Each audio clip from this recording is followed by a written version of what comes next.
So I don't know if you know this or not, but the title of this video is true. I did help start an animation studio about a year ago, and we had actual budgets and we hired people and we worked on big projects and did all kinds of stuff. And it failed. Today I'd like to tell you what happened.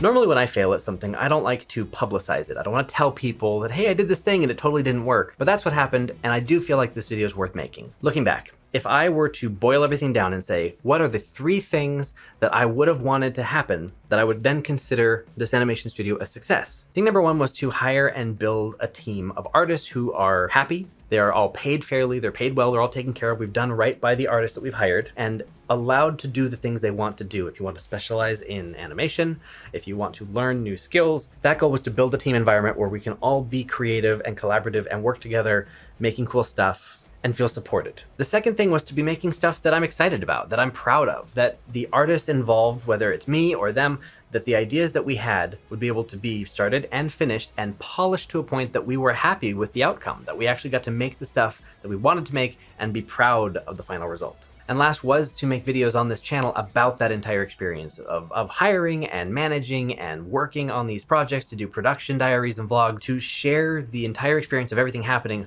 on this channel. It's always been what I do here, is to share my experiences and try to be helpful and an educational resource. Those 3 things to me would have made a successful studio in what I was looking for. All 3 failed.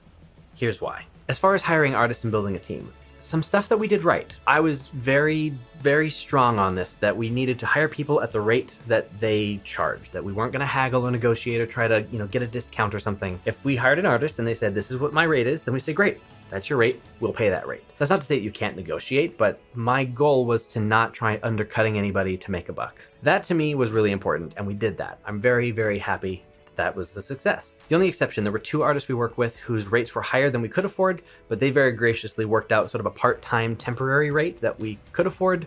That was the only different situation. As far as building the team, pretty much everyone we worked with, it was a freelance base. We worked with a modeler, rigging artist, a character designer, there was some animation work in there, different things like that. We did work with a bunch of artists, and that was great, but nobody was full-time, nobody was consistent. We had a few kind of repeat artists that we'd work with multiple times, but nobody was in like a group or a team. It was just sort of one-off. We need to hire people for certain things. The only exception to this was we did have a surfacing and shading intern who did an amazing job. She was great.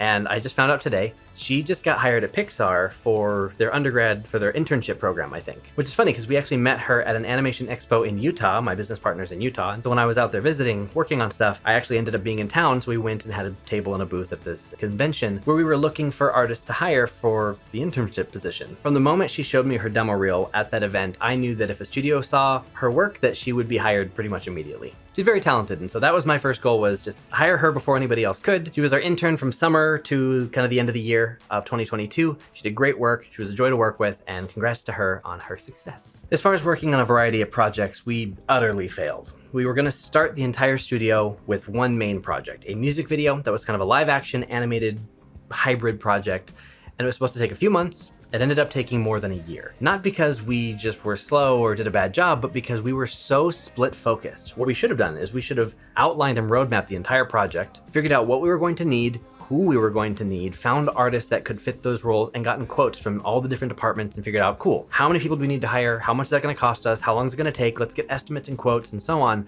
We should have really formulated a plan, which seems so obvious when I say it, or even looking back, but the way that we were doing stuff, my business partner and me, we each assumed a lot about the other person's abilities. He thought that I had more ability than I did in certain areas, and I thought he understood more of the animation production process than he really did. Our problem's not that either of us was like at fault for this, but that we didn't communicate properly going into this thing. We didn't make a very strong plan. We just kind of had a lot of ideas, had a lot of discussions, and then just jumped in doing stuff as it came. That's not a great plan for something like this. So ultimately, we ended up working on a bunch of different projects where most of them didn't even get completed. Like, we would work on them for a while and we'd do a whole bunch of stuff, and then it would kind of reveal itself to not be the thing we should be focused on, and then we'd pivot again. And so we have a lot of like half-baked or partially completed or like not realized goals, I guess. Like, we have things that we worked on, but they didn't do much for us.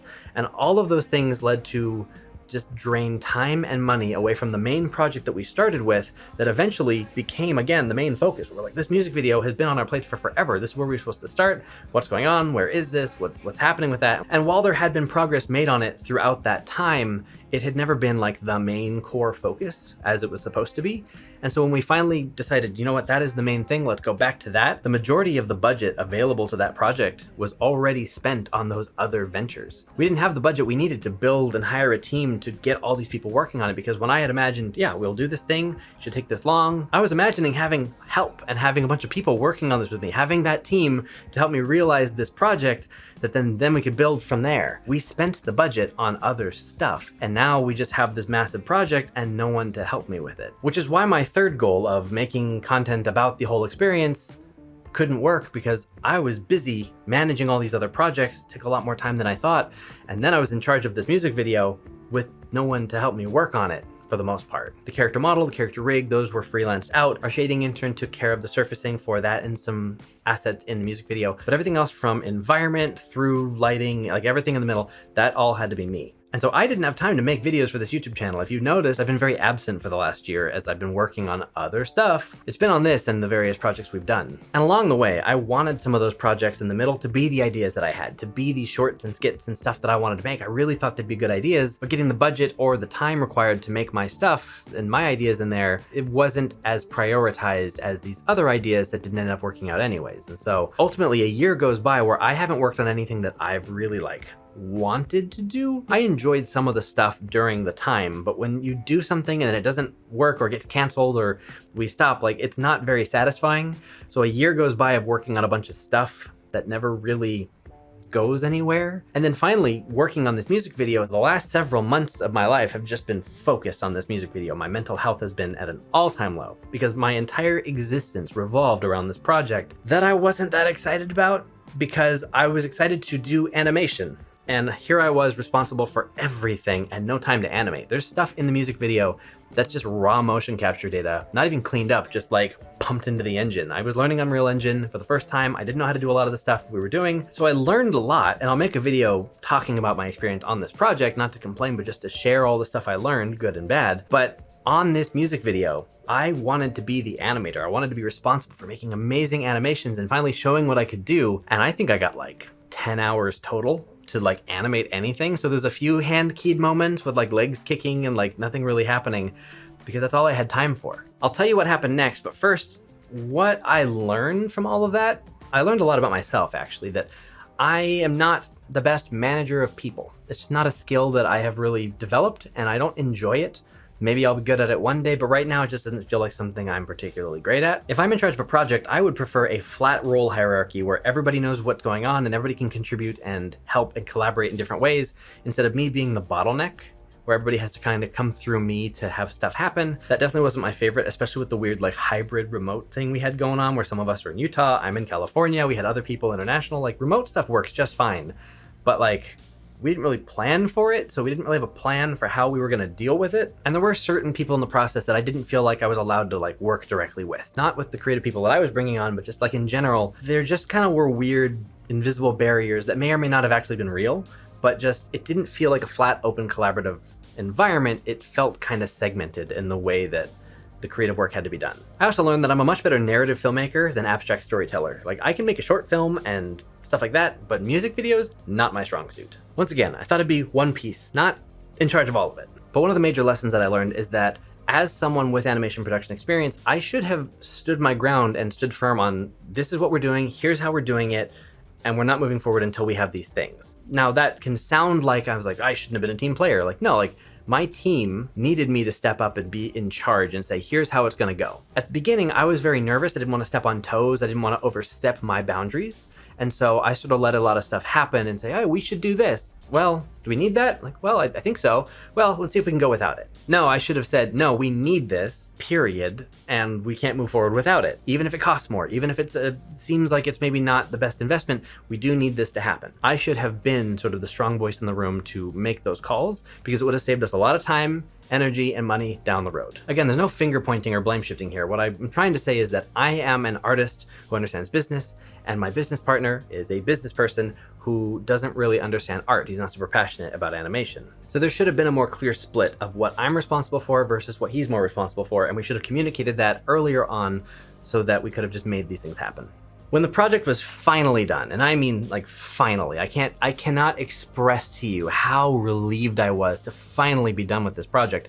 Unfortunately, I'm not proud of it. Like, I worked all this time and all this effort on this music video, and I don't even like it at all. Sometimes it just be like that. We made it, it's done, it's off my plate, and that's that. It was at that point that I decided, you know what? This whole experience was a learning experience for both me and for him, and I want to go back to what I originally wanted to do. I want to make my videos, and I want to go work at a studio that I don't have to build. I want to work with people and learn from people, and I don't want to have to be responsible for coming up with how that all gets achieved. I just want to join a team and be a part of something and work on cool stuff. And ultimately we decided that we are much better friends than we are business partners, because the goals and aspirations that I had, they don't have me running a studio. They have me just working on cool stuff, joining a team that's already there that I don't have to build. Like, I just want to be part of a great group of artists that I can learn from and contribute to. And I think my business partner also learned, while a lot of this stuff can be really cool, it's really time consuming and extremely expensive. And neither one of us knew kind of how not the way we wanted was this gonna go down, if that makes sense. And ultimately there was no drama, no bad blood. Like, we're good, we're still cool, no issues. But we decided to each kind of go back to doing our own things. So to leave you with some final advice, if you are thinking about starting your own animation studio, make sure you pay your artists what they're worth and treat them right.